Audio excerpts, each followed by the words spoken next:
Pendukung Anies sudah mulai gerah peringatkan Nasdem untuk tetap setia pada Anies. Waduh.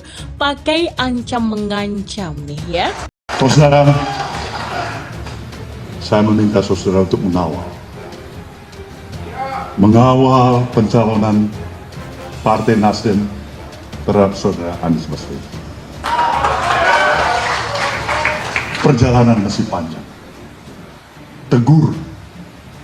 Katakan yang tidak cepat. Katakan yang tidak cocok. Agar proses interaksi ini menghasilkan sesuatu. Upaya perbaikan atas kekurangan kita sebagai umat. Berita ini memang sudah lewat, tapi belum lama dan cukup menarik untuk dibahas. Seperti yang kita tahu, Nasdem memperlihatkan gelagat yang agak sulit ditebak. Nasdem membuat banyak orang berpikir Surya Paloh bertemu dengan Jokowi di tengah adanya isu reshuffle, lalu dilanjutkan dengan pertemuan dengan Ketua Umum Golkar Erlangga Hartarto. Belum ada yang tahu persis loh, apakah Surya Paloh sedang menggalang kekuatan untuk mendukung Anies atau sedang mencari jalan lain untuk melepaskan Anies. Tapi ada sebagian yang menganggap ini adalah tanda Nasdem mulai goyah dan mau bergabung ke koalisi lain sambil pelan-pelan membuang Anies.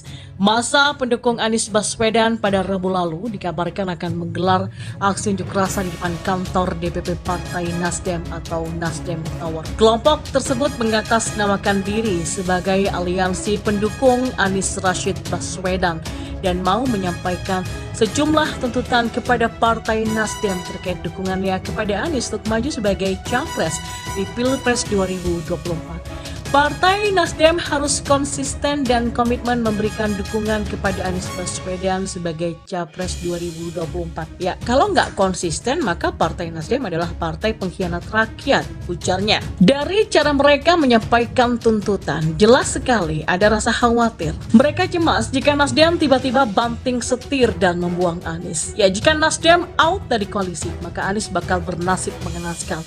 Mereka pusing oleh manuver Nasdem yang menemui Jokowi dan Erlangga. Apalagi ada petingginya yang membahas soal alternatif koalisi di luar koalisi perubahan. Dewa.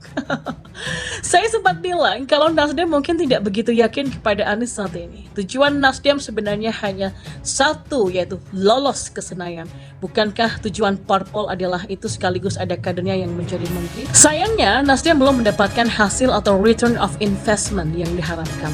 Nasdem tetap berada di jurang elektabilitas yang rendah.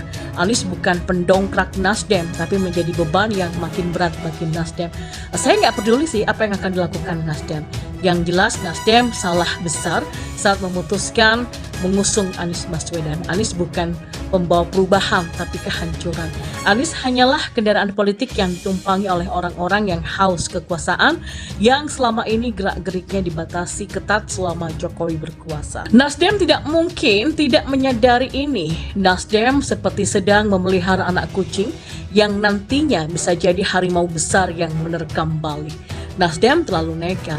Anies juga nggak peduli apakah dia ditumpangi, ditunggangi atau disetir. Dia nggak peduli pada sejatinya. Nggak peduli siapa yang mendukung asal jadi presiden.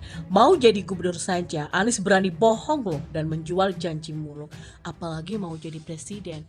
Apa sih yang nggak akan dia gadai?